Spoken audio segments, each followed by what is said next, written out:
عرض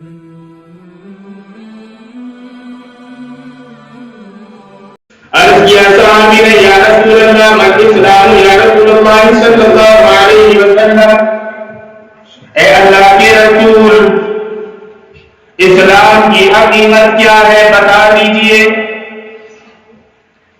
صحابی نے پوچھا یا رسول اللہ اسلام کی حقیقت کیا ہے؟ آپ نے فرمایا ان تسلم قلبک للہ،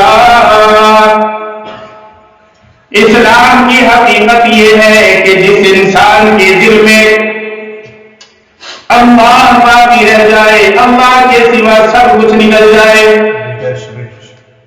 فرمایا اسلام کی حقیقت یہ ہے ان تسلم قلبک للہ، جس مرد کے دل سے، جس عورت کے دل سے سب کچھ نکل کر صرف اللہ باقی رہ جائے، یہ اسلام کی حقیقت ہے۔